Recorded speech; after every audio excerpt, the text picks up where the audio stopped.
So here's what I do every single time I work on, or I do all my own arrangements these days, but every once in a while I'll work on a piece of music that somebody else put together.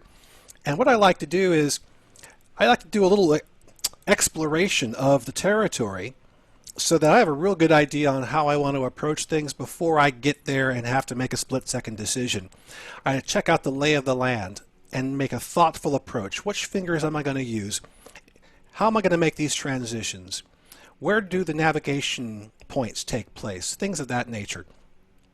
So we're going to do that right now, starting off with the key stuff, which is going to be right here in the very beginning. We are in DAD tuning for this tune, and we have two sharps, F sharp and C sharp, so we are in the key of D major. And our time signature is 6/8. So we've got 6 beats in the measure, and the 8th note is what gets the beat. So armed with that knowledge, the next thing I go looking for is to see what the navigation is like. If we've got first and second endings, if we've got repeats, things like that. So I'm going to go ahead and go to page 2. We've got nothing. Page 3, nothing. It's straight through. One pass through will get you the piece. Okay, so that's pretty easy. Now here's the real meat of the work here. We want to take a look at the measures and identify things that aren't immediately identifiable to us. They're maybe in a different situation than we're used to dealing with. We might be able to look down there and go, oh yeah, there's a 5, there's a 3 on the melody, there's a 4 and a 2, no sweat. There's a 3-3-5, oh that's a G major, no problem, 2-2-4, okay. But then you might get to another point and say, measure 32, 6.5-0-4. What is that? So if we were to be sight reading this, feeling all good, and then we get to measure 32, we would have to make a pretty quick decision, and we may not make the right choice. We might flub it up our first time through. What we're aiming to do is suss out everything we possibly can so that when we do play through the first time, there won't be any surprises waiting around the next bar or measure. We'll be able to see how we're going to handle things. Now this piece, as I've arranged it, it is fairly in arrangement. A full arrangement would be melody, chords, and all kinds of flourishes. What I've done here is I've set up an arpeggiated motif at the beginning and towards the end, and that's going to help us play through the piece. But you'll notice that starting at measure 5, I've got melody on the bottom line there, and I don't have a whole bunch of zeros telling you to play drone or not. And we do have stacks of chords, but that's really all you're getting here. You're getting melody, you're getting chords, and on page 3 you're going to get a little bit of accompaniment, and we'll talk about why these things are there and why they are the way they are.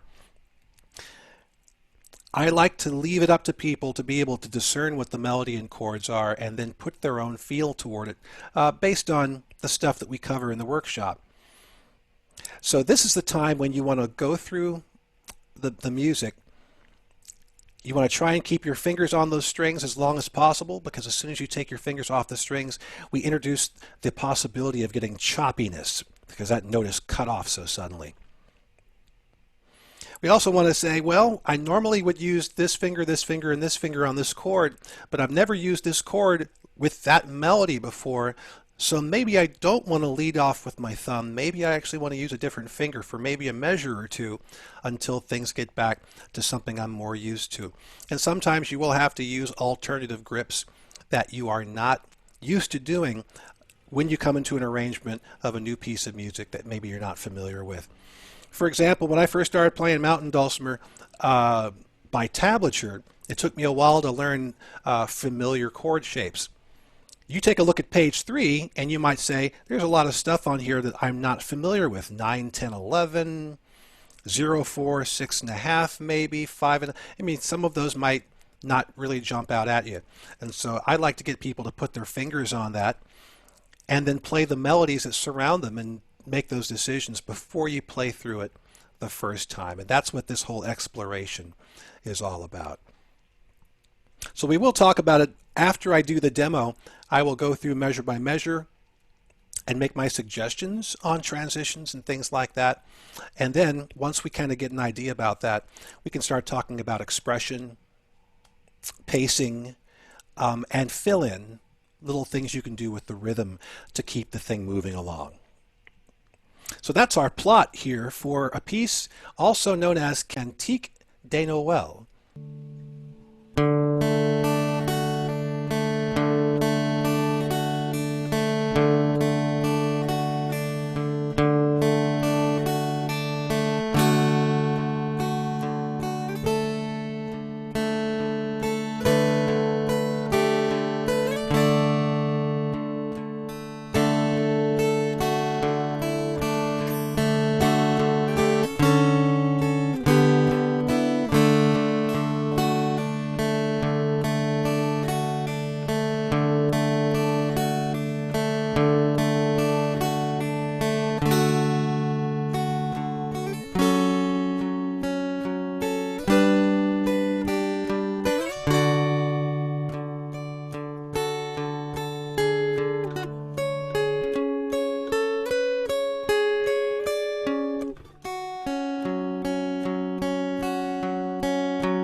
All right. Now I played that from memory, and it's not exactly as written in the tablature because I do wrap up. No, actually, it is written exactly as it is in the tablature.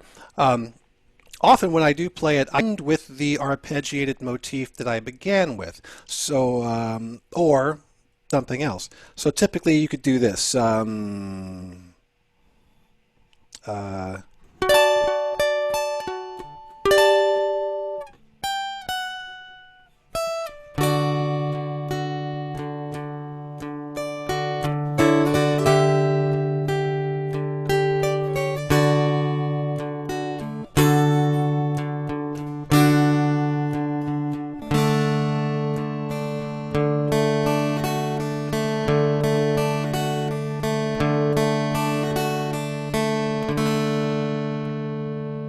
That's one way. We've started the bookend of the arpeggios in the beginning, and we can end that way. And then another way end it is like this.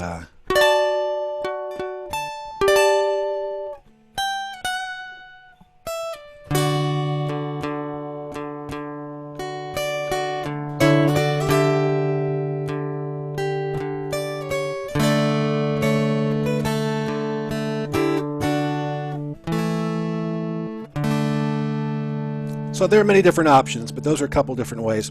This was recorded on my album Christmas Each Day, and I believe I ended with the arpeggios on that one. So you have a couple of options for doing that. So let's go ahead and take a look measure by measure at what's happening here. And I think if I do that, what happens is it demystifies some of the things that are happening. Especially that page 3, it looks really scary, but it actually is one of the easier sections of this arrangement. So let's start off with the motif, the arpeggiated motif. the first 4 measures here. Really all we're doing is we're arpeggiating across the open strings, and we're bringing in the F sharp on the 2nd fret on the melody string. And you'll notice I've got a little pull off between the 2 and the open on the melody string. It's just kind of a nice lilty little thing.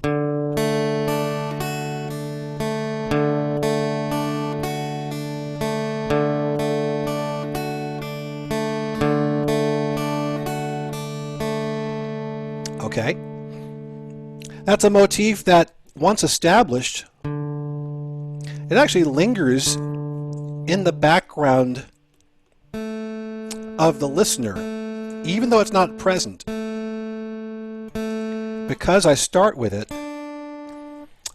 the suggestion of it being there is already there, and it really clearly establishes the 6/8 time signature of the piece. And then I go to it after, in measure 12, after going through the first part of the melody. So it kind of chimes back in and then it fades back out. But a lot of the fill-in rhythms and other things that I'm doing are based off of that motif. And so it is a red thread that runs through the entire arrangement. All right, the next step here is getting into our actual melody, starting at measure 5. Let me explain that the concept of what I'm using here is called selective strumming. And what I want to do here is I want to let the melody be the melody. I don't want to chop it up with additional strums that may go across all 3 strings. So what happens is whenever the melody is sustaining for longer than 2 beats, and you can see that taking place in measure number 6, measure number 7, whenever the melody is sustaining that long, that's when the rhythm of the melody falls out of the piece. There's plenty of rhythm in the melody between measure 1 and measure 4. And if the notes are black, that's enough rhythm for the melody to be moving and active. And all we have to do is just drone along behind it and everything is fine. But as soon as we start hitting those half notes, 2 beats or more, notes that are tied together, all of a sudden the rhythm drops out and we need to come in and do a little something to keep things moving along. So I like to come over on the bass string and just do a simple tone that'll get me just 1 beat. That gets me halfway through that sustain, and then I can kind of jump into the melody again. I didn't write this stuff in there because I didn't want to clutter up the tab with stuff that was non-melodic. So I'm going to play it very slowly now. Watch between measure 5 and measure 11. This is pure melody.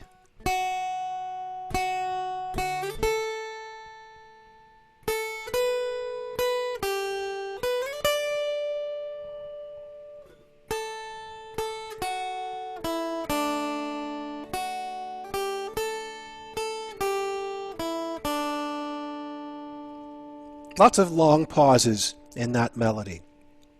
Now I'm going to do it again with the drone, but this time watch what I do on the bass string.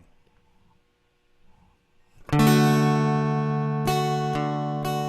you can almost not even notice that I'm doing it, so you may have to, let me scoot over a little bit so you can see my hand.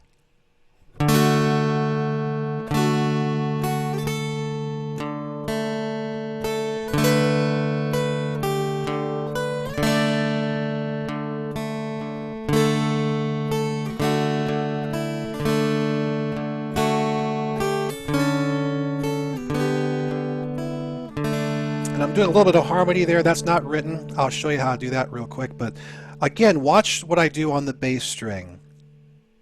Let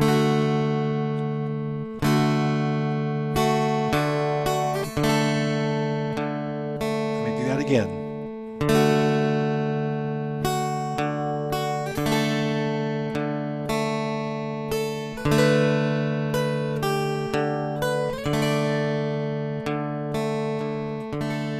See how I'm going to that bass string and just tapping it, and then when I've got another long stretch, I'm alternating between just once the bass and the middle string. Doesn't matter what you do over there, as long as you don't do it on the melody string, because if you do it on the melody string, you're going to chop up the melody and it'll become...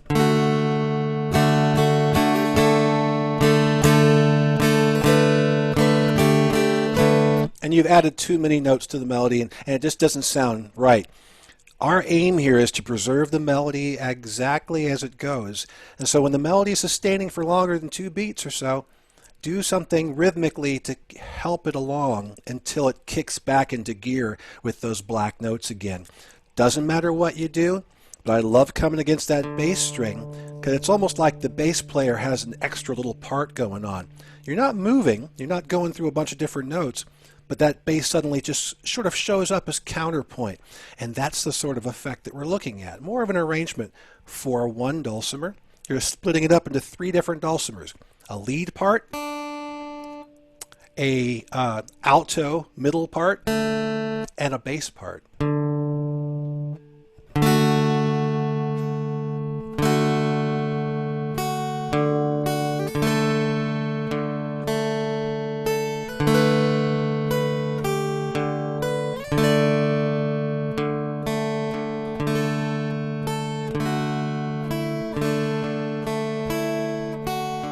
That harmony I'm doing right there is middle string 2, 1, and 0.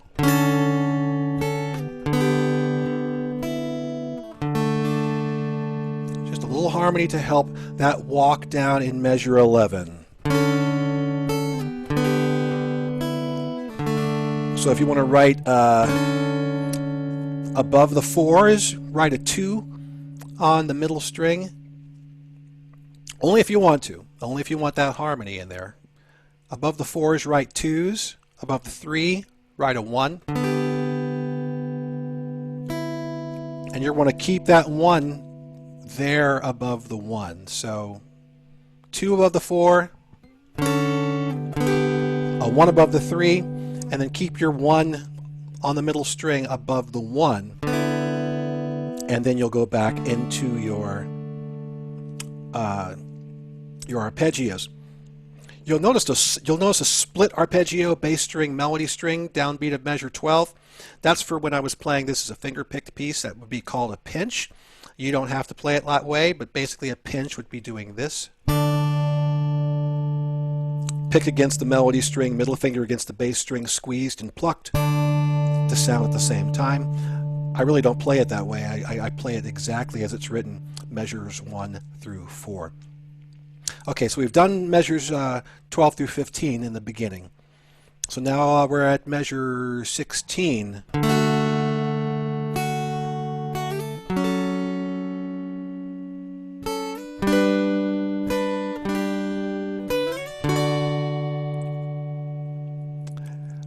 Measure 19 is a perfect opportunity to do a little something on the bass string because we're hanging out there for the whole measure. Now, here's where we're going to start getting into some different grips and things you should be thinking about. First of all, when I got into measure 18 with the 3-3-5, the L-shaped G major chords, went up to my 0-5-7, got my thumb on the melody string, middle finger on the middle string. Normally, I would play this harmony here, the 0-5-4, with index finger in middle. But that's going to be problematic for this arrangement. So I actually, after I do my 0-5-7, I leave my middle finger at the 5th fret on the middle string and I bring in my ring finger on the melody string 4th fret. This is somewhat awkward, but it's going to help you quite a bit because the next thing we need to do excuse me, we got to hit that 6.5 fret on the middle string. So after we hit 4 on the melody, that index finger is free to play that 6.5 fret. We still have our bass string sustaining. We have sustain left over from the chord we just played. So you can make a nice smooth transition by getting in there with your index finger. And if you pick it up, 5 is already covered. Now, You want to keep your fingers on the same strings as much as possible, because as soon as we have to take the fingers off the strings, that's when the sound's going to stop and we get choppiness. And choppiness will kill a tune like this. So even though this is kind of uncomfortable and you're not really used to it, the next thing we need to do is play a bar 6 at measure 21. These just happen to be the two fingers I normally have when I play the bar. So all I need to do at that point is slide them up to 6.5 and then drop in my index finger. But hit the 6.5. You don't have to hit that. In fact, I don't even advise you to play it as written. Measure 21, where you hit all 6.5 across the bar. Hit the melody first, let it stand out, and then arpeggiate through the other bit. Let me demonstrate.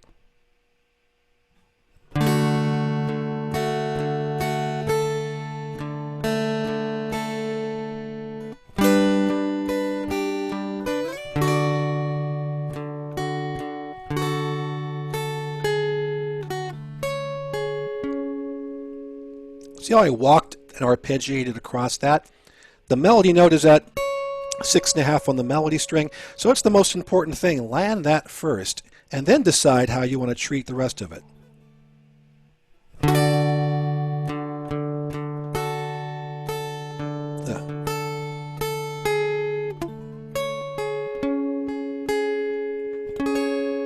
I like to hit that melody first and then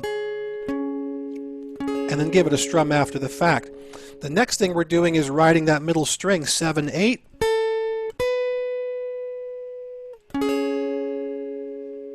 And then coming up to melody, 7.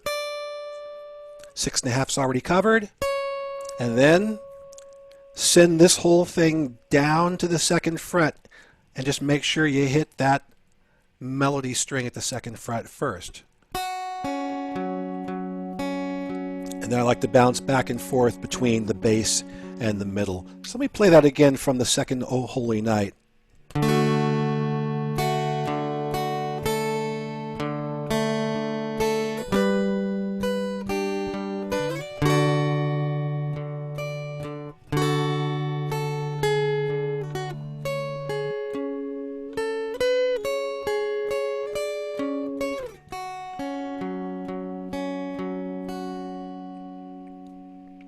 Let me tell you, it took me just about 2 weeks to figure out how I was going to map out that part. I looked for alternative ways to do it, and it wasn't happening. I knew it all was centered around this area with the 6.5 fret. So it may take a little getting used to those finger positions and movements.